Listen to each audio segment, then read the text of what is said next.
दोस्तों, स्वागत है आपका मेरे शो में द वेंकटेश शो।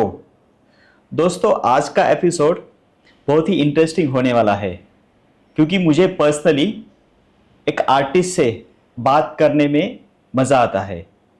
क्यों? क्योंकि अगर आप कोई आर्टिस्ट से बात करते हो तो एक जिंदगी को देखने का तरीका बदल जाता है। तो वैसे ही कुछ आज होने वाला है क्योंकि आज हमारे साथ है आर्टिस्ट और कैलियोग्राफिक आर्टिस्ट मिस्टर राम कस्तूरे। प्रणाम सर, स्वागत है आपका मेरे शो में। और जैसे मैंने कहा कि मुझे पर्सनली मज़ा आता है किसी आर्टिस्ट के साथ बात करता हूँ क्योंकि उनका जो परसेप्शन रहता है towards life is completely different. Yes. So definitely we will touch on that point also. Yes. But we will start with your journey. तो आपकी जर्नी या आपका बैकग्राउंड थोड़ा बताइए ना सर, क्या है आपका बैकग्राउंड, आपने कहाँ से शुरुआत की? सबसे पहले मैं आप सभी का कलाकारों का, सब दर्शकों का मैं स्वागत करता हूँ। देखिए, मेरा नाम राम कस्तूरे है। मैं प्रॉपर महाराष्ट्र से, मराठवाड़ा से, नांदेड़ सिटी से हूँ और वहाँ पे मैं पूरा मेरा बचपन गया। फिर उसके बाद जो अपना एक स्कूल लाइफ जो होता है, तो स्कूल लाइफ में एक संभाजीनगर जिसे कहते हैं, तो संभाजीनगर में एक पूरा स्कूल का 10th तक मैंने पढ़ाई की। उसके बाद हम आगे चल के वहाँ पे और बचपन से मेरे हाथ में एक कला थी क्योंकि मेरी माँ सबसे पहले बहुत ही सुंदर रंगोली जो आर्ट है, तो रंगोली आर्ट बहुत बढ़िया मेरी माँ बनाती थी। इसलिए माँ के हाथ से जो कला है वो कला मैं देखते आता बचपन से, और ये सब देखते मेरे अंदर वही कला आ गई है। और वो माता जी का आशीर्वाद मुझे प्राप्त हुआ है। तो वहाँ से बचपन में मेरा अक्षर भी बहुत सुंदर था और सब ड्राइंग की मुझे बहुत अच्छी एक रुचि थी इसमें। तो जैसे मैं 10th पास हो गया तो मुझे एक वहाँ के जो सर थे, उन्होंने, खंडारे सर थे हमारे ड्राइंग के, तो उन्होंने कहा कि इसमें कला की अच्छी रुचि है तो इसे ज़रूर एक अच्छा कलाकार बनाइए। तो मेरे पिताजी ने सोचा चलो इसको कुछ एक ड्राइंग स्कूल ऑफ आर्ट में ज़रूर एडमिशन देंगे। तो आगे चल के उधर ही संभाजीनगर में ही गवर्नमेंट स्कूल ऑफ आर्ट जो है, वहाँ पे मेरा पूरा आगे की पढ़ाई, आगे का अध्ययन, कला की साधना वहाँ पर मेरी शुरू हुई। और वो बेसिकली 5 साल का वो बेसिकली डिग्री कोर्स है। तो वो जो 5 साल का डिग्री कोर्स था वो आफ्टर 12th किया आपने या आफ्टर 10th? नहीं, उस समय 10th के बाद उसे एडमिशन मिलती थी। वो सबसे बड़ी अच्छी बात थी कि 10th का जो परसेंटेज है, और बेसिक स्कूल में जो एलिमेंट्री, इंटरमीडिएट, ये जो ग्रेड एग्जाम्स होती है ड्राइंग की, वो पासिंग का सर्टिफिकेट अटैच करके इजीली एडमिशन मिलती थी वो टाइम। अभी थोड़ा सा 12th पास करके सीईटी एंट्रेंस एग्जाम वगैरह देख के फिर हमें एडमिशन मिलती है। तो हम ऐसा कह सकते हैं कि आपका जो एजुकेशन हुआ है वो 60% एजुकेशन कैलियोग्राफी आर्ट में ही हुआ है। Yes yes yes. तो वो जो 5 साल का जो कोर्स था, वो ड्राइंग के कोर्स में तो सभी विषयों को हम स्टडी करते हैं, जैसे नेचर ड्राइंग, ऑब्जेक्ट ड्राइंग, बाद में टाइपोग्राफी, कैलीग्राफी, ये सब सब्जेक्ट्स तो रहते हैं कमर्शियल आर्ट में। तो उसमें जब धीरे धीरे कोर्स आगे बढ़ते रहता है तो हमारी रुचि, हमारा एक इनबॉर्न टैलेंट, इंटरेस्ट कौन से विषय में है, ये हम लोग खुद को पहचानते हैं या हमारे टीचर भी बताते हैं कि यार आपको कैलीग्राफी में इंटरेस्ट है, आपको या पोर्ट्रेट में इंटरेस्ट है। तो then we turn our self into that field basically. तो सर ने देखा कि चलो कुछ कैलीग्राफी में अच्छा आप काम करते, तो U turn your life into calligraphy and illustration also, because college में इलस्ट्रेशन तो बेसिक है कि इलस्ट्रेशन का हाथ अच्छा, कलर पैलेट का सेंस वो रहना, वो सबसे बड़ी बात होती है कलाकार के लिए कौन से भी। तो बस उस समय भी पूरा इलस्ट्रेशन का डेवलप करके फिर 1985 में मैंने पूरा कमर्शियल आर्ट पूरा किया, और बाद में 1986 में मैं बम्बई में आया। तो ऐसा सब आगे का। कैलियोग्राफी वर्ड जो है वो मेरे लिए न्यू है। तो कैलियोग्राफी किसे कहते हैं? एक बेसिक अगर उसके बारे में थोड़ा मुझे इंफॉर्मेशन दे दो। हाँ, कैलीग्राफी ये जो कला है, तो ये ग्रीक वर्ड है बेसिकली। कैलीज और ग्राफोस, ऐसे 2 शब्द हैं। तो ये दो शब्द से कैलीग्राफी ऐसा वर्ड बना है। तो इसमें क्या होता है, अक्षर के माध्यम से हम अपनी कला का सादरीकरण करते हैं। उसमें मोस्टली ज़्यादा कुछ फिगरेटिव आर्ट या कोई नेचर के ड्राइंग्स ऑब्जेक्ट्स वगैरह नहीं रहते हैं। सिर्फ अक्षर के माध्यम से हम हमारी भावना, हमारी जो अक्षर के अलग अलग आकार है, उसका जो सौंदर्य है, वो सौंदर्य हम उसके माध्यम से हम अलग अलग मीडिया में काम करके हमें एक्सप्रेस करना पड़ता है। तो it's a calligraphy is an art of beautiful writing. Okay, this is the main simple definition of calligraphy art. Okay. तो अभी करंट आपके किस टाइप के प्रोजेक्ट्स चल रहे हैं, उसके बारे में थोड़ा मुझे बताइए ना सर। हाँ, देखिए, जैसा एक एज ए कमर्शियल आर्टिस्ट हम लोग काम कर रहे हैं इंडस्ट्री में सिंस 25 ईयर्स ये मैं फील्ड में हूँ। तो एक 15-20 साल एडवर्टाइजिंग एजेंसी में जैसे मैंने काम किया है, तो उस समय भी अलग अलग क्लाइंट्स के ऊपर हम लोग जब काम करते थे, like Asian paints, Tata Sumo, अलग अलग कैडबरीज, जॉनसन एंड जॉनसन, अलग अलग। तो उसमें जब टीवी एड्स बनाते थे तो उसमें कैलीग्राफी का यूज़ करके हम लोग एड्स बनाते थे। क्योंकि कैलीग्राफी क्या होता है, कैलीग्राफी वो अपने को पर्सनल फील देती है कैलीग्राफी आर्ट से। कोई भी आप जब कोई मैसेज देते हो, कोई लाइन लिखते हो कैलीग्राफी में, तो जैसा लगता है कि अपने लिए, मेरे लिए लाइन लिखी है, ऐसा वो पर्सनल फील रीडर को आता है। तो इसलिए एड्स में हम लोगों ने काफ़ी कैलीग्राफी का यूज़ किया है।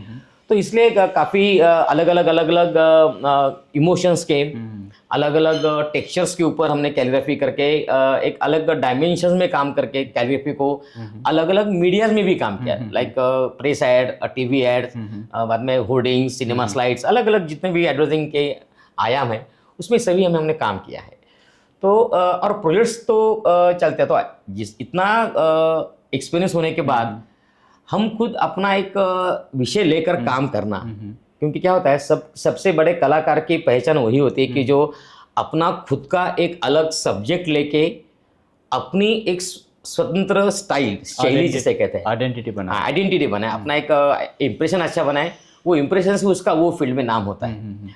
तो जैसे मेरे हाथ में एक कैलीग्राफी का मेरा अच्छा एक अंडरस्टैंडिंग थी, तो मैंने सभी काफ़ी पुरातन एंशिएंट स्क्रिप्चर्स ऑफ इंडिया जो थे, जो आप यहाँ पे स्क्रीन पे दिख रहे हैं, तो पुरातन जो अलग अलग भाषाओं के, या लाइक ब्राह्मी लिपि, मोडी लिपि, बाद में खरुष्टी लिपि, या शिवाजी महाराज की जो अलग अलग वो पीरियड से, अनेक पीरियड्स में जो अलग अलग लैंग्वेजेस थे, वो लैंग्वेजेस का और एंशिएंट स्क्रिप्ट्स का मैंने स्टडी किया है। और उसके जो अलग अलग अल्फ़ाबेट्स के जो फॉर्म्स थे, वो फॉर्म्स इतने ब्यूटीफुल थे, तो वो फॉर्म्स को हम कैनवास के ऊपर लाकर वो पुरातन अक्षरों का जतन और पुनरुज्जीवन वो करना, ये मैंने सोचा मेरे लाइफ में। तो इसलिए इस विषय पर आधारित काफ़ी स्टडी किया, अलग अलग यूनिवर्सिटीज़ में जाके, अलग अलग म्यूजियम्स में जाके मैंने पुरातन ज़माने के कुछ रेफरेंसेस मैंने किए, और उसका स्टडी करके कुछ अलग अलग पेंटिंग्स जो आप अपने सामने यहाँ पे देख रहे हैं, तो ये सब कैनवास के ऊपर अब्स्ट्रैक्ट मेरी कैलीग्राफी पेंटिंग्स है। सर, आपने दो वर्ड्स यूज़ किए, एक स्क्रिप्ट और दूसरा एडवर्टाइजमेंट। एडवर्टाइजमेंट एक एक्साइटिंग सब्जेक्ट है मेरे लिए, क्योंकि मैं personally sales and marketing field से आता हूँ। तो जब आपने बड़े बड़े क्लाइंट के साथ काम किया, तब आपका बेसिक डिस्कशन क्या होता था? मैं ये जानना चाहता हूँ कि उनका रिक्वायरमेंट क्या है। जैसे अगर कोई बड़ी कंपनी है और उसके लिए आप ऐड डेवलप कर रहे हो, तो बेसिक डिस्कशन या बेसिक रिक्वायरमेंट उनका क्या रहता है, और आपका उसके ऊपर सॉल्यूशन क्या है। तो जो रॉ डिस्कशन बिफोर डिलीवरिंग जो प्रोडक्ट है, उसके बारे में सर प्लीज़ मुझे बताइए। बहुत अच्छा आपने सवाल किया है ये, कि बराबर है कि क्या होता है कि calligraphy is an expressive art, सबसे पहली बात। और जब क्लाइंट के साथ हम डिस्कस करते हैं कोई एड्स के ऊपर, जब एड रिलीज होने वाली है, लाइक समझो एशियन पेंट्स का समझो लिए एग्जांपल, खुशी के रंग एशियन पेंट के संग, ऐसी समझो एक कॉपीराइटर ने हमें लाइन दी रहती। तो वो लाइन लिखने के टाइम वो लाइन का मूड क्या है, सबसे पहली बात, क्योंकि हमें वो मूड पकड़ना चाहिए। तो वो मूड रहता है कि खुशी के रंग एशियन पेंट के संग, तो इसमें खुशी है, आनंद है, खुशी है, और एक हैप्पीनेस का जो संबंध, उसका जो मूड है, वो मूड हम किस कैलीग्राफी के स्टाइल में लिखे, कि जो उसका मूड क्रिएट होना चाहिए, सबसे बड़ी बात। कोरिलेट होना हाँ, चाहिए। वो मूड और अपने कैलीग्राफी के वर्ड का एक्सप्रेशन वो को रिलेटेड होना चाहिए, तो हमें खुशी लगेगी। तो खुशी लगने के लिए हम किस प्रकार अक्षरों के आकार का सौंदर्य बढ़ाएंगे, हाँ हाँ कौन से अल्फाबेट के स्ट्रोक हम एक्सटेंड करके वो मूड, हाँ हाँ वो अक्षर के रूप में हम लोग एक्सप्रेस करेंगे, करेक्ट वो सबसे बड़ा उसकी सोच जो है वो कैलीग्राफर को करनी पड़ती है उस समय। करेक्ट। तो वो हर एक आर्ट डायरेक्टर के साथ, कॉपी राइटर के साथ बैठ के वो जब डिस्कशन हो जाता है कि ये लाइन ये मूड से चल रही है, तो ये मूड से आपको कैलीग्राफी करनी है, तो उस समय सबसे पहले मूड समझ लेना, उसके लिए कौन सा मीडियम यूज करना चाहिए, कि ये अगर अपने को लाइन कैलीग्राफी करनी है तो ये कौन से माध्यम में लिखनी है, कि लाइक समझो सरफेस कौन सा यूज करना है, क्योंकि सरफेस के ऊपर भी कैलीग्राफी का जो एक्सप्रेशन है वो भी डिपेंड होता है। लाइक हैंडमेड पेपर अगर आपने लिया, टेक्सचर पेपर, तो उसके ऊपर आपने वर्ड लिखा तो उसमें थोड़ा टेक्सचर का फील आएगा। हाँ, तो उसमें और कई स्मूथ पेपर लिया तो उसमें से स्मूथली लाइन, फिनिश लाइन चलेगी। तो ये जो मटेरियल का स्टडी, मीडियम का स्टडी, कौन से कलर्स आप यूज कर रहे हैं, कौन सा मीडियम यूज कर रहे हैं, कौन सा सरफेस यूज कर रहे हैं, और कौन सा मूड का आप लाइन लिख रहे हैं, ये तीन चारों चीजों का ध्यान में आकर उसका स्टडी, उसका मनन, उसका चिंतन करके हमें वो लाइन क्लाइंट के लिए हमें लिखनी पड़ती है। और कैलीग्राफी सबसे मुश्किल क्यों है? कैलीग्राफी ये first stroke is final stroke. हाँ, उसमें हम एडिट नहीं कर सकते, चेंज नहीं कर सकते हैं, उसमें कुछ करेक्शन नहीं कर सकते हैं। तो उसमें हमें एक अंतर्मन में इतनी ऐसी एक शक्ति होना चाहिए, जो पहला स्ट्रोक में ब्रश से ड्रॉ करूंगा, that is the first and final stroke. Okay, हाँ, तो वैसा ही होना चाहिए, वैसा ही होना चाहिए, वैसा ही आना चाहिए। तो वो सब जैसे कोई एक्टर को, वो कलाकार को कोई अपने वो रोल में जाना पड़ता है, तो उसका एक्सप्रेशन उसके चेहरे पे आता है। वैसे ही हमारे कैलीग्राफर को, लोगों को भी वो लाइन, वो मूड पकड़ के हमें फर्स्ट एंड फाइनल स्ट्रोक में वो लाइन लिखनी पड़ती है। अलग अलग लाइन के लिए अलग अलग मूड में मैंने लाइन्स लिखे हैं, तो ये सब समझ के हमें काम करना पड़ता है इंडस्ट्री। करेक्ट, क्योंकि जैसे मैंने बोला कि एडवर्टाइजमेंट एक मेरा पर्सनली इंटरेस्टिंग सब्जेक्ट है, क्योंकि अगर आप पुराने ऐड देखोगे तो वो इतने इम्पैक्टफुल होते थे, उनका ड्यूरेशन 20 सेकंड ही था, लेकिन वो आज भी रिमेंबर है हमें। yes. मतलब जस्ट फॉर हमारा बजाज,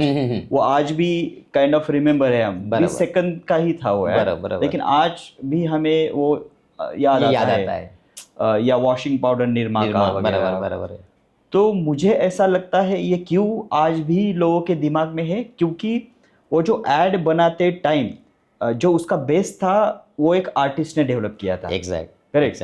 तो उसका इम्पैक्ट है आज भी, वो एक बेस है, और उसके साथ बाकी का एक एडवर्टाइजमेंट, कॉपी राइटर्स, मार्केटिंग, उसके लेयर्स ऐड हुए, लेकिन बेस जो है आपका वो बेसिक आर्टिस्ट लोगों का बेस है, क्योंकि उसमें एक्सप्रेशन और visual impact, expression, layout, colour scheme, simplicity, colour scheme, layout, composition और कैलीग्राफी का यूज।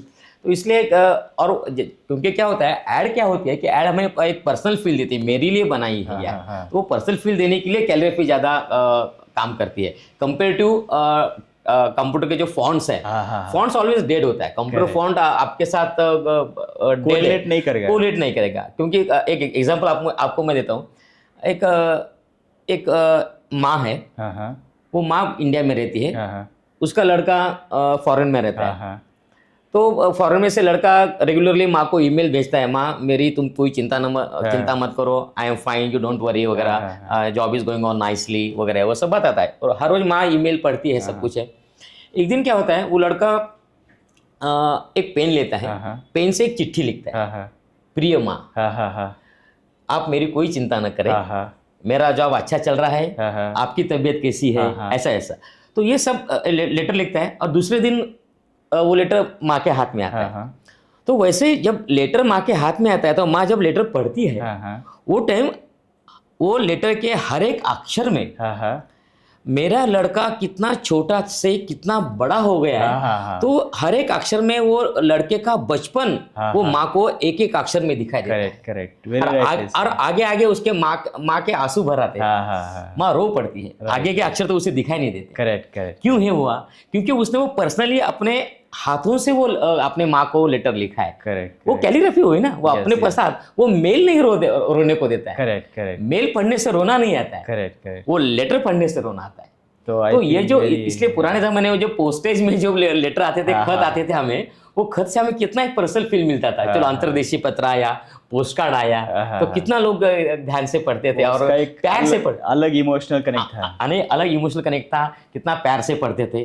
तो वो जो एक रिलेशनशिप जो आती है अपने अक्षरों के माध्यम से, अपने भावनाओं का जो प्रकटीकरण होता है, वो एक पर्सनल फील देता है। तो इसलिए वो टीवी के एड्स में जो अगर कैलीग्राफी का प्रयोग करके या प्रेस एड्स में किधर भी, तो उससे वो कस्टमर और प्रोडक्ट वो दोनों में बहुत अच्छा एक रिलेशनशिप बिल्ड होता है, इसलिए वो प्रभावी है। क्या वो जो पहले ज़माने में एडवर्टाइज की बात अगर करते हैं एक क्लियर डीप में, जो पहले ज़माने में बेस बनता था एडवर्टाइज का, थ्रू आर्टिस्ट बनता था, क्या आज भी वैसा बनता है या नहीं बनता है? ये बनता है ऑफ कोर्स, क्योंकि एड एजेंसी में तो सेपरेट आर्टिस्ट लोगों का स्टूडियो होता है ना। तो स्टूडियो में सब आर्टिस्ट साथ में काम करते हैं, विजुअलाइजर्स होता है, आर्ट डायरेक्टर्स होते हैं, और they are all from school of art basically.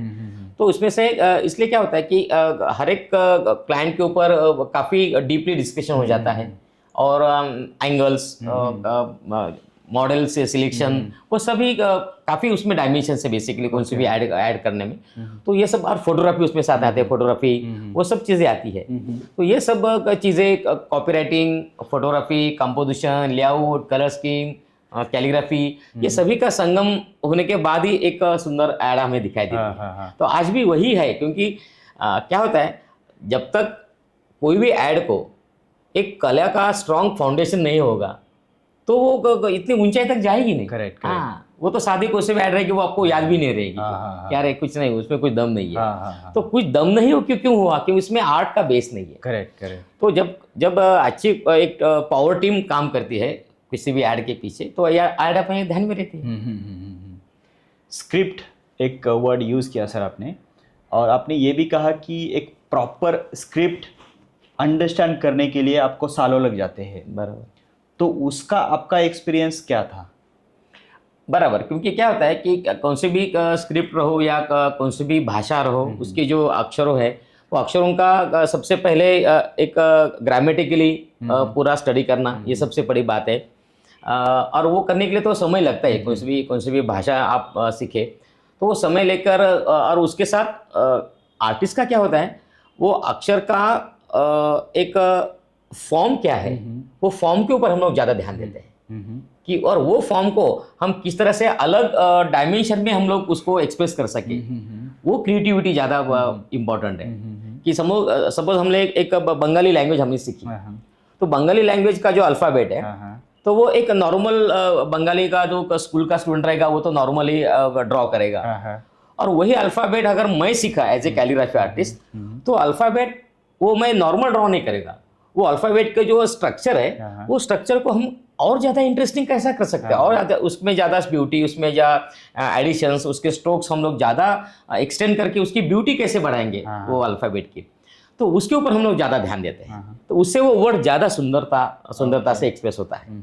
तो ये सुंदरता हमें खींच लेती है, और हर एक भाषा में कैलीग्राफर को भी काम करना पड़ता है। जैसे मैंने चाइनीज़ लैंग्वेज के ऊपर मैंने काम किया है, चाइनीज़ बड़े बड़े स्क्रोल्स किए हैं, और इंग्लिश में तो कैलीग्राफी करते हैं, हिंदी में कैलीग्राफी करते हैं, मराठी, सब लैंग्वेज में कैलीग्राफी करनी पड़ती है। तो उस भाषा के अक्षरों को तो विविध जो आकार है, वो आकार का सौंदर्य थोड़ा हटके अलग से कुछ सोच के करना, इसमें हमें आनंद मिलता है। ओके ओके ओके सर, हर एक आर्टिस्ट का एक पैटर्न होता है, एक स्टाइल होती है, तो वो क्या हर एक आर्टिस्ट की एक डिफरेंट स्टाइल होती है, उसके बारे में थोड़ा बताइए, और आपकी क्या स्टाइल है उसके बारे में थोड़ा बताइए। बहुत अच्छा, क्योंकि सबसे अच्छा एक चीज़ है कि मेरा बचपन पूरा वैदिक कल्चर में गया है। मेरे दादाजी वेद के महान पंडित थे, संस्कृत पंडित थे, और दादाजी ने पूरा अपनी भारतीय संस्कृति जो है वो पूरा वेद पर आधारित है। अपने भारतीय संस्कृति में 4 वेद है, ऋग्वेदा, यजुर्वेदा, सामवेदा, अथर्ववेदा। ये चारों वेदों का जो मीनिंग है उसमें पूरा लाइफ प्रिंसिपल्स और मोरल वैल्यूज है बेसिकली वेदास के मीनिंग में। ओके। तो ये सब प्रिंसिपल्स मैं एक बचपन से सुनते आया था। तो फिर मैंने थोड़ा जैसे जैसे धीरे धीरे इतना साल इंडस्ट्री में काम किया, तो मैंने एक दिन सोचा कि क्यों ना हम हमारे ये घर का जो विषय है वेद और अपनी भारतीय संस्कृति अपनी परंपरा, इसी विषय को लेकर हम ये संस्कृत मंत्र जो है और वो मंत्र का स्टडी करके ये मंत्र का मीनिंग जो है वो मीनिंग ये अक्षर के माध्यम से हम लोग अगर एक्सप्रेस किया तो ये एक अलग विषय हो जाएगा। ओके। इस विषय पर किसी भी आज के भारतीय कलाकारों ने इस विषय पर हाथ नहीं लगाया। तो मेरा सौभाग्य है कि मैं उस वैदिक परिवार से हूँ, इसलिए वो मुझे उसका मनन चिंतन करके वैदिक मंत्रास का स्टडी किया, मंत्रास का मीनिंग का स्टडी किया और वो मीनिंग वो अक्षर के माध्यम से एक्सप्रेस किया। समझो अभी ऋग्वेदा में एक ऋचा है, नमस्ते अग्न ओजे से गृणंति देव कष्टाया अमेर मित्र मर्दय। समझो संस्कृत मंत्र है जो अग्नि को प्रणाम किया है, अग्नि को वंदन किया है। तो ये संस्कृत मंत्र लिखते वक्त हम अक्षरों को इस तरह से देखें, इस तरह से लिखे कि वो अक्षर से अग्नि प्रज्वलित हो रहा है, अग्नि की ज्वालाएं वो अक्षर से बाहर आ रही है। वो नॉर्मल कंप्यूटर फॉन्ट में वो मिलेगा नहीं आपको इफेक्ट। वो इफेक्ट उसी समय मिलेगा जब कोई कैलीग्राफर अपनी संकल्पना, अपना विचार, अपना जो कला की साधना होती है और अक्षर के आकार को देखने का उसका नजरिया और वो मीनिंग वो सब्जेक्ट का वो रिफ्लेक्ट कैसा करेगा वो अक्षर के माध्यम से। तो उस अक्षर के स्टाइल में अगर लिखे तो ऐसा लगेगा कि अरे प्रत्यक्ष अग्नि प्रज्वलित हो रहा है। तो वो एग्जैक्ट उसका मीनिंग रिफ्लेक्ट हो रहा है, तो उसमें और ज्यादा खुशी होती है। तो इस विषय पर आधारित मैंने चारों वेदों का अभ्यास करके वेदाक्षरे नामक कई कलाकृति मैंने निर्माण किया और चारों वेदों का मीनिंग उसमें हमारे गुरुजी को वंदन किया है, अपने भारतीय संस्कृति को वंदन किया है, परंपरा को वंदन किया है, लाइफ प्रिंसिपल्स मोरल वैल्यूज लोगों तक पहुंचाई है और इसकी मैं प्रदर्शनी करते आया हूँ। मेरी एक 20-25 प्रदर्शनी अभी तक हुई है। एक न्यूयॉर्क में भी मेरा एग्जीबिशन हुआ, मैं गया था न्यूयॉर्क, तो वहाँ पे भी बहुत बड़ी बड़ी वेदाक्षरे की एग्जीबिशन हुई। बहुत अच्छा मुझे रिस्पांस अपना एनआरआई लोगों से मुझे मिला है। अच्छा सर, एक थोड़ा अलग टॉपिक है, लेकिन मैं जानना चाहता हूँ आउट ऑफ माय क्यूरियोसिटी। जैसे आपने कहा कि वेद और 4 टाइप्स के वेद है, बराबर। जो मेरी पर्सनल अंडरस्टैंडिंग है अबाउट वेद वो बहुत ही नहीं के बराबर है, और जो भी है मैंने कुछ टीवी सीरियल्स मूवी इधर उधर से अंडरस्टैंड की है। बराबर। तो मैं ये अपॉर्चुनिटी नहीं खोना चाहता। अच्छा। और मैं जानना चाहता हूँ कि सर वेद मतलब क्या है, वो क्या 4 टाइप है, उसके बारे में सर प्लीज अगर इलॉबरेटिव अगर बताते हैं ना तो मेरा बहुत सारा नॉलेज बढ़ जाएगा। तो इसमें बेसिकली अपनी भारतीय संस्कृति का भारतीय संस्कृति सबसे प्राचीन पुरातन संस्कृति मानी गई है और पूरे विश्व ने अपने भारतीय संस्कृति को शिरोधार्थ माना है, क्योंकि वेद ही पूरा अपना संस्कृति का पूरा सार है। तो 4 वेद माने गए हैं। पहला ऋग्वेद, यजुर्वेद, सामवेद और अथर्ववेद। तो ये हर एक वेद में ये चारों वेदों की जो निर्मित हुए, ब्रह्मदेव ने ये चारों वेदों को निर्माण किया और अलग अलग क्योंकि अलग अलग विषयों को भी क्लासिफाइड किया है। सबसे पहले तो चारों, क्योंकि वेद यानी ज्ञान का भंडार, वेद मीन्स सभी विषयों का भंडार वेद में है।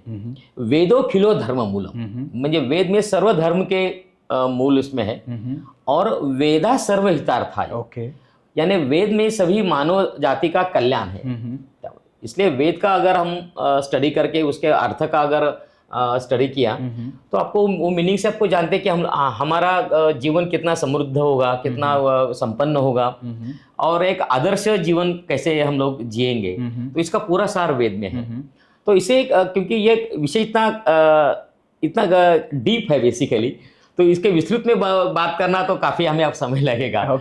तो अलग अलग ये ऋषियों ने, महर्षि वेद व्यास ऋषियों ने चारों ऋषियों को अलग अलग वेद का दिया क्लासिफाई करके और चारों अलग अलग ग्रंथों का निर्माण किया और सब्जेक्ट वाइज क्लासिफाइड करके दिए है। तो यानी अगर अगर आपको अग्नि के बारे में ज्ञान लेना है तो ऋग्वेद में काफ़ी दिया है। यजुर्वेद में आप कौन से विषय के ऊपर कौन से मंत्र कहे जाते हैं। समझो शादी होने वाली है तो शादी के टाइम कौन से मंत्र कहना चाहिए, या कोई एक्सपायर हो गया तो वो टाइम कौन से मंत्र होना चाहिए। तो ये पूरा ज्ञान हमें यजुर्वेद में मिलता है। सामवेद में पूरा भारतीय शास्त्रीय संगीत इंडियन क्लासिकल म्यूजिक जो है, सारे गम पध निसा, ये पूरे इंडियन क्लासिक सब रागाज जो है, मालकंस, यमन, भीमप्लास, ये सब राग जो है अलग अलग रागाज, उसकी सब निर्मिति कैसी हुई, वो राग कैसे अलग अलग रचनाओं की जो है उसकी पूरा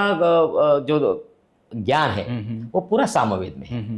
और अथर्ववेद में भी अलग अलग विषय है। अथर्ववेद में बताया गया कि डॉक्टरों ने किस तरह से अपना काम करना चाहिए।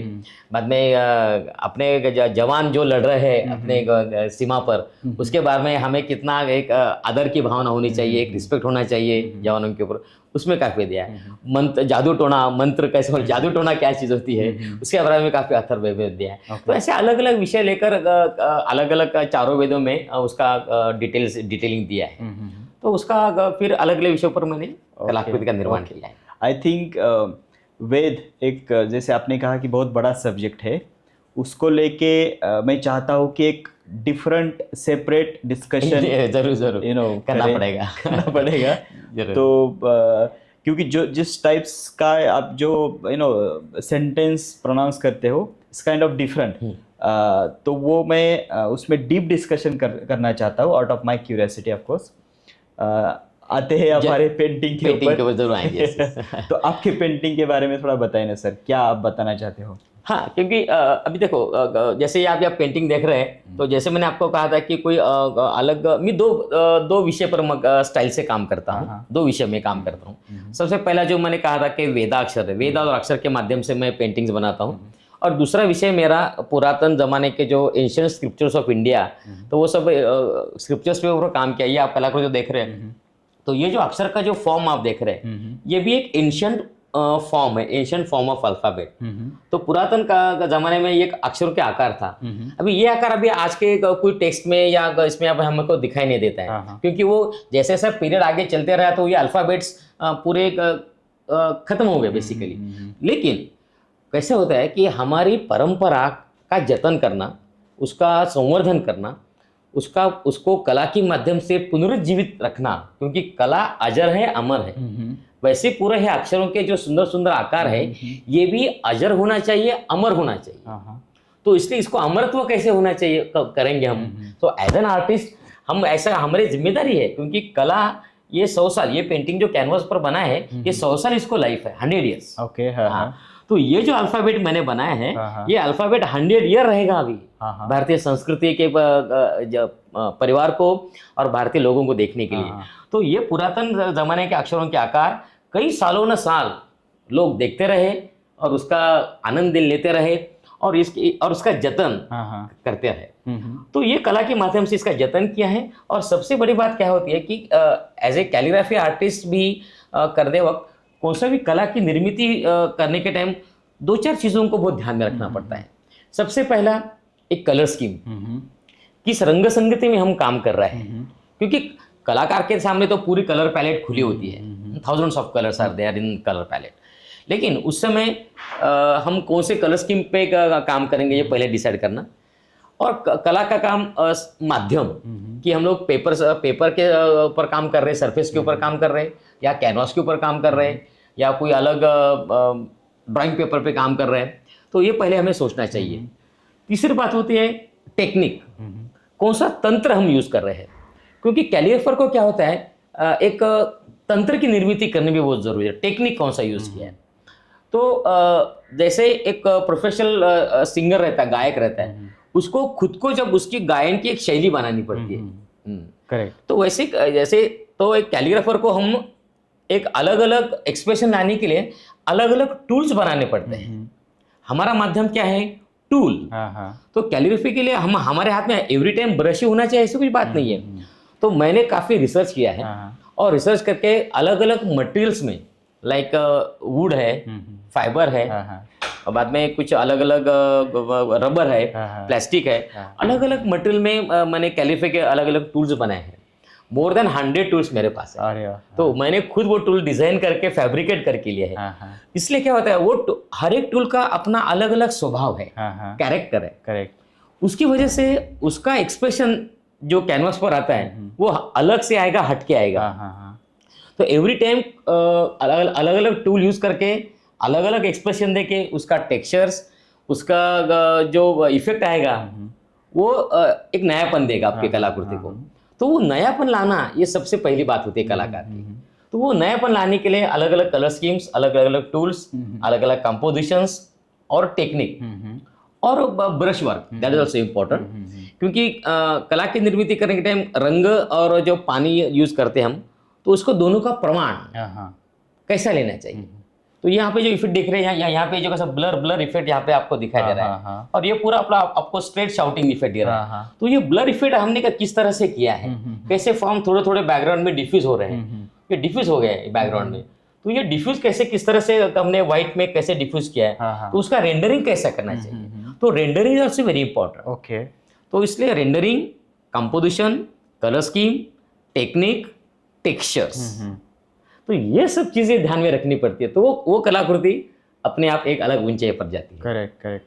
सर, एक आर्टिस्ट की लाइफ देखते हो तो वो क्या चेस करता है? आई मीन वो हैप्पीनेस को चेस करता है, वो मनी को चेस करता है, या वो आर्ट को चेस करता है? तो आप कैसे उसको देखते हो? बहुत अच्छा सवाल है आपका। क्या होता है, कलाकार एक अपने विश्व में रहता है, in his own world. Okay, वो कभी पैसे का सोचता नहीं, हाँ हाँ नेवर थिंक अबाउट मनी। हाँ हाँ क्योंकि क्या उसको उसका कला की निर्मित में जो उसका आनंद मिलता है, हाँ हाँ जो एक्सप्रेस होता है, हाँ हाँ उससे वो ज्यादा खुश होता है। हाँ हाँ, तो वो हमेशा ये सोचता है कि हम जो आज जो निर्मित करें वो सबसे अलग, सबसे हटके निर्मित होनी चाहिए। हाँ हाँ तो उसी के पीछे वो रहता है, और वो कभी सेटिस्फाइड नहीं होता है कलाकार कि ये मैंने कलाकृति बनाई, चलो बस हो गया, अभी बस सबसे one of the best painting in my life, इसके आगे कुछ होगा नहीं। ऐसा नहीं होना चाहिए। अगर जब उसको ऐसा लगेगा कि मैंने जो अभी सबसे बेस्ट मैंने किया है, उस समय उसकी कला खत्म हो गई। Okay, he should always thirsty. उसको हमेशा अपने कला की एक प्यास होनी चाहिए। Should not satisfied. वो प्यास होनी चाहिए, चलो इससे भी बढ़कर कहेंगे, चलो इससे भी और अच्छा सुंदर। क्योंकि हर एक अक्षरों के अलग अलग भाषाओं के जो आकार है, वो हमें विश्व से हमें बुलाते हैं। They call from universe.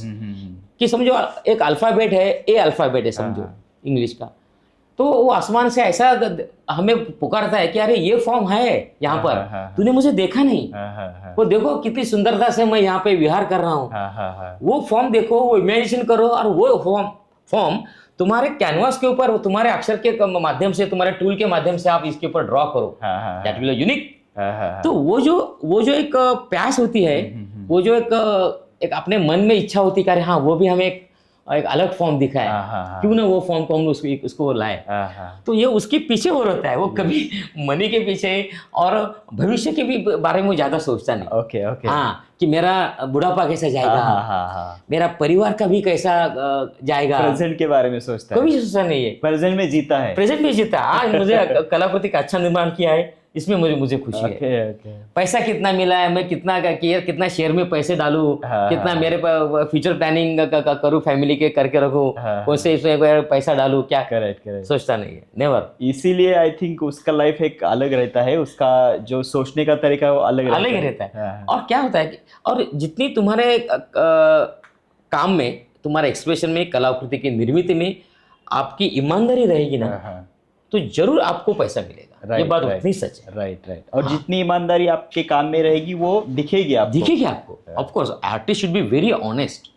वो ऑनेस्टी होनी चाहिए अपने आप से, और अपने ऊपर एक आत्मविश्वास, अपने ऊपर एक जिम्मेदारी भी होती है। वो जिम्मेदारी भी हमें निभानी है, और उसके साथ साथ एक ईमानदारी भी होती है। वो ईमानदारी से काम करना चाहिए। जैसे हम हमारे आर्ट लाइन में कई बार भी बोलते हैं कि ऐसे ब्रश ढपर ढपर करके वो ऐसे मार के काम करके दिया है, हाँ, हाँ, थूक लगा के काम कर दिया है। ऐसे बोलते हैं कई बार भी Correct, इन जोक कि थूक लगा के काम कर दिया है। ऐसा थूक लगा के काम करके जब आर्टिस्ट देता है ना, तो उसकी कला कभी भी उसको ऊंचाई पे नहीं लेके जाती है। correct. तो उसमें उस 100% उसने देना चाहिए। और सबसे बड़ी बात होती है कि उसने कौन सी भी दूसरे कलाकार की कॉपी नहीं करनी, हाँ, हाँ, हाँ, नेवर कॉपी। हाँ, हाँ, हाँ, क्योंकि लोग हजारों कलाकारों का हजारों कलाकृति लोग देखते रहते हैं। हाँ, हाँ, हाँ, आपकी कलाकृति देखने के बाद किसी को भी ऐसे नहीं लगना चाहिए अरे हाँ वो एक दूसरा का आर्टिस्ट ना उसके जैसे थोड़ा थोड़ा लग रहा है। हाँ, अरे ऐसा कभी नहीं लगना चाहिए। हाँ, हाँ, You should be express yourself. हाँ, You should make your own style, own imagination, own creativity, own branding, correct, own impression. correct, correct. उससे आपकी एक अलग छाप बनेगी और वही आपकी सच्ची कला का एक आदर्श हम समाज के ऊपर हम रख सकते हैं। समाज के साथ। करेक्ट। एक्चुअली मैं एक बड़े बिजनेस ओनर से मिला था रिसेंटली। उन्होंने मुझे कहा कि never chase money, chase happiness. अगर आप हैप्पीनेस चेस करोगे तो आप लॉन्ग रन कर पाओगे, लॉन्ग टर्म के लिए आप एक बिल्कुल। सक्सेसफुल बिजनेस डेवलप कर पाओगे। बिल्कुल सही है। तो वही आई थिंक सिमिलर इक्वेशन आपके लिए भी अप्लाई होता है। बिल्कुल बिल्कुल। एक आनंद, कलाकृति का निर्मिति का जो आनंद है, हाँ, वो आनंद, जैसे कोई क्लासिकल सिंगर अभी स्टेज पर अगर परफॉर्म कर रहा है तो उसने जो आलाप ताना, जो स्वर की जो साधना उसने की है और उसको जाके तार सप्तक में जाके उसने वो स्वरों का विहार करके वो आके नीचे खर्ज में आके उसमें सम जो उसमें मिलाई है और तबले वाले ने जो बराबर तबले पे वो सम पकड़ी है, उस समय उसको जो खुशी होती है और वो खुशी से जो तालियां आगे आती है ऑडियंस की, वो तालियां से उसको खुशी मिलती है जिंदगी। यही मेरा आनंद है, यही मैं तृप्त हूँ इससे। करेक्ट। तो उस परफॉर्म को उसको कितने रुपए का पैकेट मिला है उसको पीछे जाएगा नहीं, वो पैकेट कुछ नहीं। उसको जो तालियां मिली ना, वो तालियां उसके कान में गूंजती रहती है, उससे उसको खुशी है जिंदगी भर। यही मुझे कि अपनी कलाकृति जब लोग देखते हैं तो बोलते सर ये इफेक्ट आपने कैसा कैच किया, ये लेयर्स कैसे आपने यूज किए, इफेक्ट कैसा क्या, और ये इसमें जो एक अलग ब्यूटी लग रही है composition wise, colour scheme wise, technique wise, ये आउटस्टैंडिंग है, से समथिंग डिफरेंट। ये जब लोग अपने रिमार्क देते हैं या प्रेस रिपोर्टर्स भी हमको जब कहते हैं, कोई टीवी चैनल्स वाले भी मेरे आर्ट गैलरी में आते हैं, वो कहते हैं, तो हमें आनंद मिलता है, दिस सेटिस्फैक्शन। राइट। जैसे हम लोग किसी आर्टिस्ट के साथ बात करते हैं और पूछते हैं कि which is your best painting, तो वो कहते हैं कि yet to build, yet to paint. तो सर आपकी फ्यूचर किस टाइप्स की पेंटिंग हमें देखने के लिए मिलेगी? देखिए, जैसे किसी माँ को अगर पूछे आप, हाँ, तो आपको कौन सा बेटा सबसे ज्यादा प्यारा है? पांच बेटे हैं, मुझे 5 भाई है। तो मेरे माँ को अगर पूछा कि कौन से भाई से आप लड़के से आप ज्यादा प्यार करती है, तो कौन सी माँ भी बोलेगी सभी बेटे मुझे उतने प्यारे हैं बेटा। तो ये जो है तो कलाकार सभी कलाकृति को उतना ही प्यार करता है, बच्चों जैसा प्यार करता है, और बच्चों जैसा प्यार भी करता है और बच्चों जैसा उसको हैंडल भी करता है। कलाकृति जब हम एक जगह से दूसरी जगह जब लेके जाते हैं तो हम हमारे बच्चों को लेके जा रहे हैं, इस भावना से उसको लेके जाते हैं। उसको फोल्ड नहीं करना चाहिए, उसको प्रॉपर कवर होना चाहिए, इतना हम उसको ध्यान रखते हैं। तो और कलाकार को हमेशा, आप जैसे आपने बहुत अच्छा कहा कि एक मेरे मन की जो कलाकृति है वो अभी भी बनना बाकी है, yet to build, yet to build अभी भी है, क्योंकि एक खोज है, एक खोज है कि और भी कुछ तो एक नया टेक्निक मुझे ढूंढना है जो आज तक मेरी साधना में मुझे अभी तक नहीं मिला है। वो टेक्निक मुझे ढूंढना है, वो थ्रस्ट हैंगर है, वो थ्रस्ट हैंगर है। और वो सब कुछ टेक्निक यूज करके क्या मटेरियल में यूज करूँ, क्या एलिमेंट्स में यूज करूँ कि उससे वो कलाकृति और भी एक सुंदरता एक देगी। तो उसकी हमेशा खोज रहती है, इसलिए वो सपने में भी वो, नींद में भी वो सोचते रहता है कि क्या बना यार, क्या बना, अरे आज वो देखा, चलो okay let's try on that. तो उसके ऊपर वो राइट। एक यंग आर्टिस्ट को आप क्या काइंड ऑफ मोटिवेशन देना चाहोगे? मैं इंस्ट्रक्शन नहीं कहना चाहता, लेकिन ऐसा क्या सेइंग या आप क्या काइंड ऑफ मोटिवेशन देना चाहोगे कि आपका वो मोटिवेशन सुनने के बाद वो एक राइट पाथ फॉलो करे? बहुत अच्छा आपका सवाल है कि क्या होता है, कैलीग्राफी आर्ट, ये इसको इस ज़माने में काफ़ी अच्छा एक्सपोजर है, बस पहली बात, क्योंकि अलग अलग डायमेंशन में अभी कैलीग्राफी यूज़ हो रही है। लाइक अलग, first of all advertising media, उसमें कैलीग्राफी आप देखते हैं। पब्लिकेशन हाउसेस जहाँ पे बुक कवर्स वगैरह, वेडिंग कार्ड, बुक कवर्स, ये सब आप उसमें कैलीग्राफी देखते हैं। फैशन डिज़ाइनिंग, जहाँ पे फैशन में काफ़ी कैलीग्राफी का यूज़ होता है। और गारमेंट इंडस्ट्री, उसमें भी काफ़ी यूज़ होती है। फैशन इंडस्ट्री और interior designing, architects, interior designers लोग यूज़ करते हैं कैलीग्राफी। और इसलिए कैलीग्राफी को इतना अलग अलग डायमेंशन में हम लोग किस तरह से रिफ्लेक्ट करेंगे, इसकी सोच आज के युवा पीढ़ी ने लेनी चाहिए। और सबसे पहली बड़ी बात जो मैं, एक स्कूल ऑफ आर्ट के जो स्टूडेंट्स हैं जो अभी आज सीख रहे हैं, जे स्कूल ऑफ आर्ट, रेजा स्कूल ऑफ आर्ट, या संबंध पूरे भारत के जो कलाकार, कला अध्ययन जो स्टूडेंट्स हैं, उसको मैं ये कहना चाहता हूँ कि कैलीग्राफी की तरफ आप टर्न हो जाओ। और कैलीग्राफी को अक्षर के साथ पहले प्यार करो। जब तक आप अक्षर से प्यार नहीं करोगे, जब तक वो आपसे बात नहीं करेंगे। करेक्ट। तो अक्षर से बात करो, अक्षरों से प्यार करो, और अलग अलग माध्यम से अगर आप काम करोगे तो निश्चित रूप से आप देश के उत्तम भविष्य, भारतीय संस्कृति परंपरा को अक्षर के माध्यम से आप भारत का एक अच्छा भविष्य बना सकते हैं, और कैलीग्राफी में काफ़ी अच्छा आप काम कर सकते हैं। यह मैं कहना चाहता हूँ। और कॉपी मत करो, किसी भी आर्टिस्ट का कॉपी मत करो, सबसे बड़ी बात। Try to find out your own style, make experiments, क्योंकि कैलीग्राफी ये पूरा एक्सपेरिमेंटल आर्ट है। वो ऐसे बात करने से नहीं होती, मैं ऐसा करूँगा वैसा करूँगा। अरे तू कर, पहले तू कर, बाद में बात कर। तो प्रयोगशीलता है तो प्रयोग करना ही चाहिए। अब फ्यूचर कैसा देखते हो सर आर्टिस्ट का या आर्ट का इंडिया में? इंडिया में फ्यूचर बहुत अच्छा है। हाँ। सबसे पहली बात, क्योंकि मेरी यूएसए भी मेरी आर्ट गैलरी चालू हुई है। अमेरिका में मेरे क्लाइंट हैं, वहाँ पे भी मेरी वेदाक्षरी आर्ट गैलरी वहाँ पे चालू हुई है। तो वहाँ पे भी मैंने कई मेरे एब्स्ट्रैक्ट पेंटिंग्स या भारतीय संस्कृति और वैदिक परंपरा के ऊपर आधारित में कई पेंटिंग्स मैंने वहाँ पे मेरे डिस्प्ले है। और वहाँ के जो NRI लोग हैं वहाँ पे, वो पेंटिंग्स मेरे वहाँ पे परचेस कर रहे हैं। और कैलीग्राफी को और अब पेंटिंग्स को काफ़ी अच्छी डिमांड है। क्योंकि जैसे आप देख रहे हैं कि इंटरनेशनल ऑक्शंस जो हो रहे हैं, तो उसमें इंडियन आर्टिस्ट के पेंटिंग्स को वैल्यू बहुत अच्छी आ रही है। करोड़ में वैल्यू आ रही है।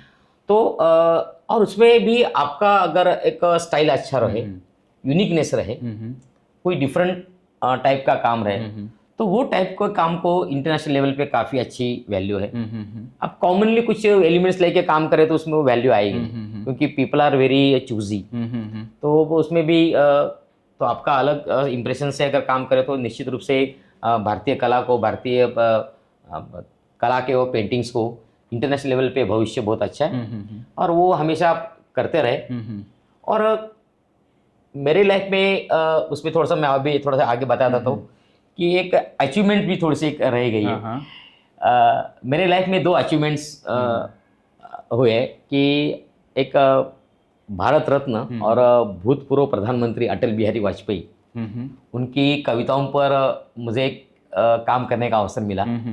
अटल बिहारी वाजपेयी के 35 कविताओं का जो गर्भित अर्थ है, वो अक्षरों के माध्यम से एक्सप्रेशन करने का मुझे भाग्य मिला है। और वो पूरी कविता, 35 कविताओं पर मैं काम कर अटल जी को मैं मिला हूँ दिल्ली में, और उनको ये पूरी कविता मैंने बताई है। और बहुत खुश हो अटल जी, और उन्होंने ये सब कविता किताब के रूप में भी हमने पब्लिश की है। तो ये भी मेरी लाइफ की बहुत बड़ा एक अचीवमेंट है और माइलस्टोन है मेरी लाइफ में, क्योंकि देश के पंतप्रधान व्यक्ति का कविताओं पर आधारित काम करना ये बहुत सौभाग्य की बात है। और सबसे बड़ा ये पुरस्कार है। मुझे कई पुरस्कार मिले, लेकिन सबसे बड़ा ये पुरस्कार है। सर मैं चाहता हूँ कि उसके बारे में प्लीज़ थोड़ा इलॉबरेटिव हमें बताइए कि एक्चुअली क्या किया है, क्या था और कैसी थी वो कंप्लीट जर्नी। वो तो एक बहुत यादगार जर्नी रही मेरी, कि अटल जी की कविताओं पर काम करना ये सबसे बड़ी अच्छी बात थी। और पूरा अटल जी की जो कविताएं थी, वो कविता को हमने जो ऑलरेडी प्रिंटेड हुई थी कविता, वो पूरा कविताओं पर आधारित मैंने पूरा रिसर्च किया कविता समझाए के लिए। उस कविताओं को मराठी भाषा में भी ट्रांसलेट करने वाले भी एक कवि है पुणे के, वो भी किताब मैंने लाई, उसका स्टडी करके कविता समझाए के लिए, और वो पूरे 35 कविता बनाकर हमने अटल जी को अप्रोच किया। तो संस्कार भारती के माध्यम से मैं अटल जी तक पहुंचा हूँ। तो वहाँ पर अटल जी के पहुंचने के बाद उनको ये सब कविताएं बताई, तो बहुत ही खुश हुए अटल जी। और उन्होंने, और मुझे अक्षर लेखन का एक सबसे एक बड़ी अच्छी बात वहाँ पे लगी, क्योंकि अटल जी की एक कविता है मौत, मौत यानी मृत्यु। तो ये मौत की कविताओं पर कैसे काम करें, विषय कितना गंभीर है। तो मौत का जो वर्ड एक्सप्रेशन है वो कैसा करे, ये भी मैंने सोचा था। उस समय मेरा एक ऐसा मुझे मालूम पड़ा कि जब वो मौत की पेंटिंग मैं अटल बिहारी वाजपेयी को बता रहा था, उस समय मौत ये वर्ड इस तरह से लिखा हुआ था कि आदमी को जब मौत आती है तो आदमी के जो शरीर होता है, शरीर का जो एक एक जो बॉडी पार्ट होता है, वो बॉडी पार्ट एक एक अपने शरीर से अलग हो जाता है। ये पहला मौत का पहला सिंबल है। तो वैसे ही जो मौत, ये जो दो वर्ड है, उसमें जो अल्फाबेट में जो उसके जो अवयव है, वो अवयव भी एक दूसरे को जो सपोर्ट है वो सपोर्ट छोड़ रहे हैं, और वो अक्षर ही मौत की तरफ जा रहा है। अक्षर मौत की तरफ जा रहा है, अक्षर को मौत आ रही है। ये मैं ब्लैक बैकग्राउंड के ऊपर सफेद वर्ड से वो कैलीग्राफी की है। ओके। तो जब ये पेंटिंग मैंने अटल जी को बताया, तो आपको मैं कहता हूँ अटल जी इस अवस्था में पहले बैठे हुए थे, एक नॉर्मल बैठे थे ऐसे। और जब ये कलाकृति में अटल जी को मौत की बताए, तो 2 मिनट वो ऐसे होके फिर ऐसे बैठे। इसका मतलब क्या हुआ, वो फील मैं भी फील कर रहा जो है, मौत मेरे सामने तो आई है, अरे बाप रे। ये जो फील अटल जी को हुआ, उस समय अटल बिहारी वाजपेयी ने जो उनकी बैठने की जो पोज बदल गई, जब भी मुझे इतना सेटिस्फैक्शन हुआ कि अरे मौत मेरी लिखने के वर्ड के एक्सप्रेशन में अटल जी को डर लग गया। तो जो डर जो महसूस हुआ, मौत का डर, तो उसे मुझे बहुत खुशी होगी, अरे अपना एक्सप्रेशन अपना पूरा एकदम बहुत अच्छा हुआ। तो ये सब एक खुशी की बात है। और इस बाकी की भी कविताओं पर अटल जी ने भी बहुत अच्छा जीवन बीत चला, या उनकी अलग अलग जो कविताओं थी उसके ऊपर भी अटल जी बहुत खुश हो गए। तो ये सब बहुत यादगार पल थे मेरे लाइफ में। और उस बुक का जो इनॉग्रेशन हुआ, उस समय भी अटल जी बिहारी वाजपेयी ने एक बहुत अच्छा उन्होंने उसके ऊपर एक टिप्पणी दी है। ये जो मेरी कविता की किताब के रूप में आई है, चुनी हुई कविता है, ये कविता आप पढ़ो। डोंबिवली के महान प्रतिष्ठित अक्षर शिल्पकार श्री राम कस्तूरे जी ने इनका अक्षर चित्र बनाया है। और मेरी कविता अगर आपको समझ में नहीं आई, तो राम जी ने बनाया हुआ अक्षर चित्र जरूर देखें, सारी कविता आपको समझ में आएगी।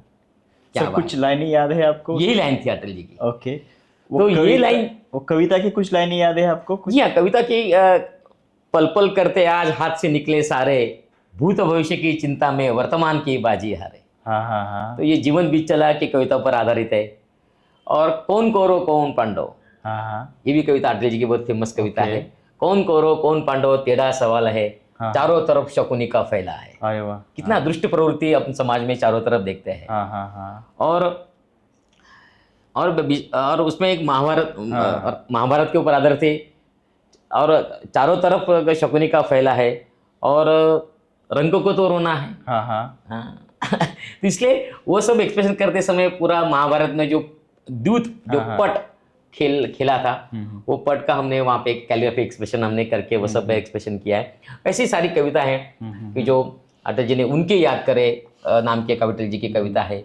उसमें भगत सिंह, राजगुरु, सुखदेव, ये सावरकर, इन लोग जो कैदी थे, तो जो फांसे पर गए लोग, तो वो अक्षरों को मैंने जेल के अंदर बंद करके रखा। ध्यान में आया? हम लोग सावरकर को, भगत सिंह, राजगुरु, सुखदेव को हम लोग जेल में है, ये कैसे बताएंगे अक्षर के माध्यम से? तो सावरकर, भगत सिंह, राजगुरु, सुखदेव, ये चारों अक्षरों को हमने जेल के अंदर खड़ा किया है। और उनको, और जेल के अंदर से वंदे मातरम, वंदे भारत की ललकार आ रही है अंदर से। हजारों स्वतंत्र सैनिक अंदर से चिल्ला रहे हैं। तो तो ये सब एक्सप्रेशन मैंने पूरा कैलीग्राफी में दिया था। हाँ वो पेंटिंग मैंने अटल जी को बताया तो अटल जी रो पड़े। हाँ तो इतना हम कैलीग्राफी के भाव से हाँ हम कोई सी भी विषय पर इतनी सुंदरता से हम काम कर सकते हैं, इसका मुझे बहुत खुशी हो गई। और दूसरी मेरी लाइफ में एक बहुत बड़ी एक माइलस्टोन अचीवमेंट ऐसी रही 2016 साल। और उसमें जब कैसे होता है कैलीग्राफी को हम कौन से लेवल में कौन से विषय में हम लोग एक विश्व की अलग ऊंचाई पर ले सकते हैं।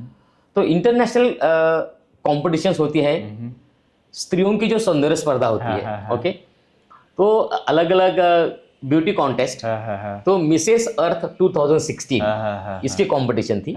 तो इसमें अपने भारत की जो रिनाउंड मॉडल है प्रियंका खुराना जो मुंबई में रहती है, तो वो रिप्रेजेंट कर रही थी 2016 को मिसेस अर्थ के लिए।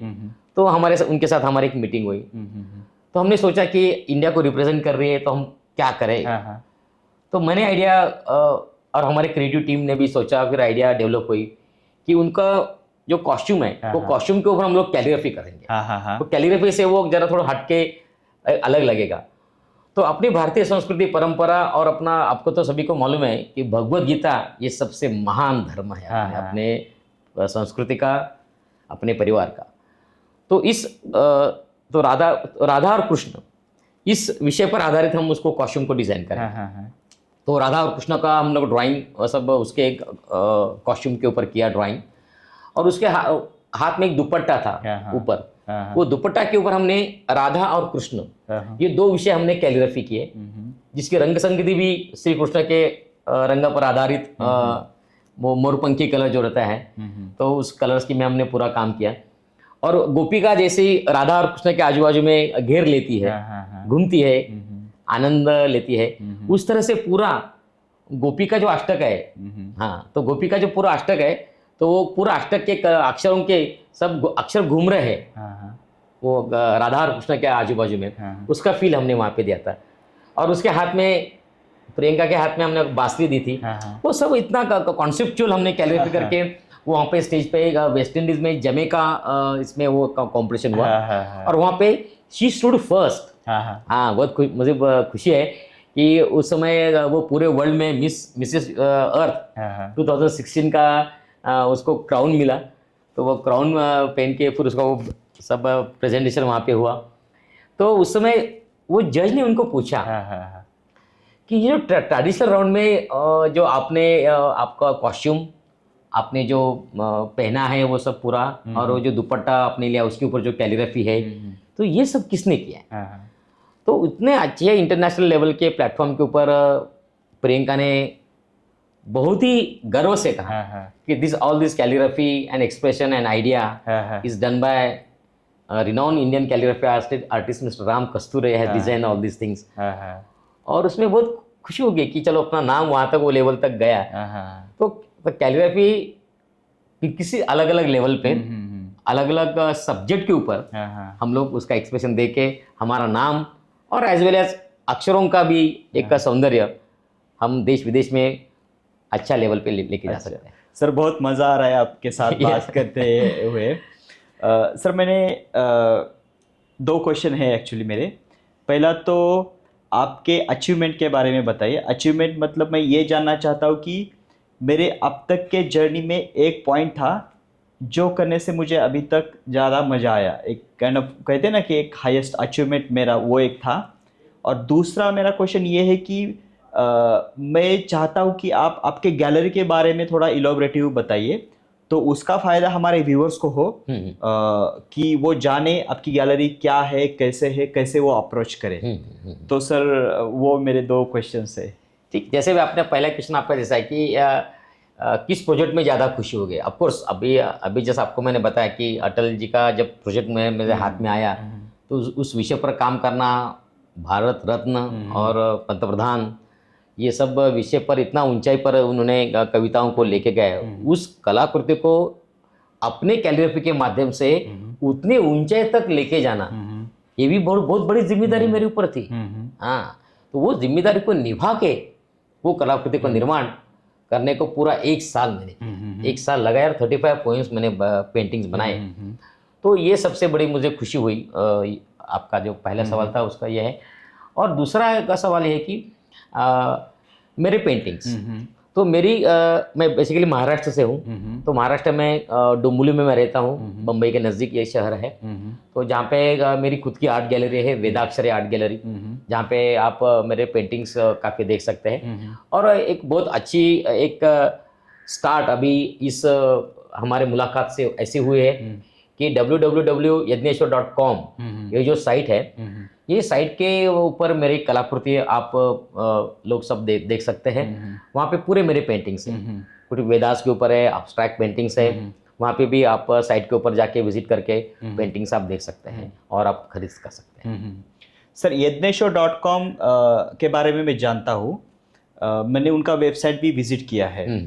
तो उनके साथ आपका एसोसिएशन कैसा है और उसके बारे में थोड़ा इलॉबरेटिव बताइए कि फॉर एग्जांपल अगर कोई न्यू पर्सन है, उसको yadneshwar.com पे आपकी पेंटिंग जाके खरीदनी है, तो वो प्रोसेस कैसी रहेगी या कैसी करनी चाहिए? देखो, हर एक कलाकार को अपनी कला अलग अलग प्लेटफॉर्म पे एक्सपोज होना चाहिए। अदरवाइज क्योंकि वो अच्छा निर्माण कर सकता है लेकिन वो बेच नहीं सकता है, that is not his subject. तो क्या होता है कि जो अलग अलग साइट्स होती है, वो साइट्स के ऊपर पेंटिंग जाना चाहिए।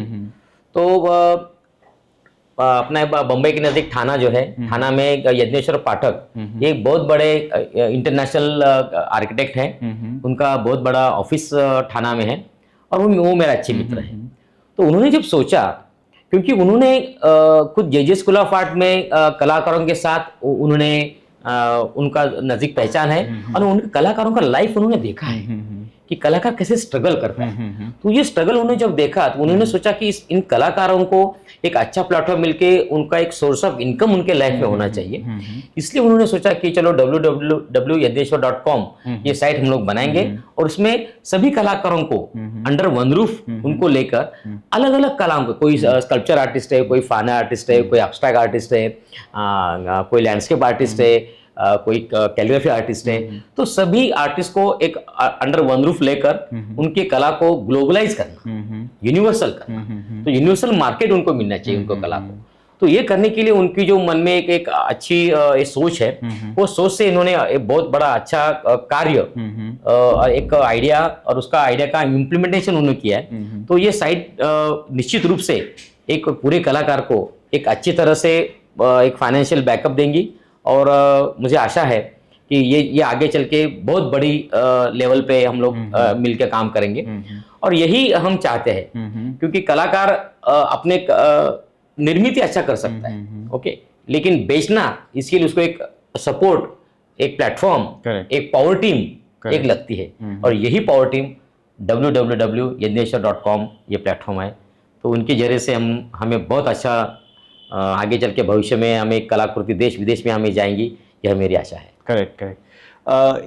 इस डिस्कशन में मैं भी ऐड करना चाहूँगा, क्योंकि आज के शो के स्पॉन्सर जो है वो yadneshwar.com यही है। ये वेबसाइट मैंने पर्सनली विजिट की है। अगर कोई आपको यूनिक पेंटिंग या अच्छी पेंटिंग खरीदनी है तो बहुत इजी प्रोसेस है। आप जैसे ही वेबसाइट पे जाओगे और कोई पेंटिंग आपको अच्छी दिखती है तो नीचे आपको व्हाट्सएप का एक काइंड ऑफ ऑप्शन दिखेगा। जैसे ही आप उस व्हाट्सएप के ऑप्शन के ऊपर क्लिक करोगे तो आप डायरेक्ट वो आर्टिस्ट के साथ कनेक्ट हो जाओगे और बाकी की नेक्स्ट जो प्रोसेस है बहुत इजी हो जाएगी। तो lastly I would like to thank you the same yadneshwar.com for sponsoring this video.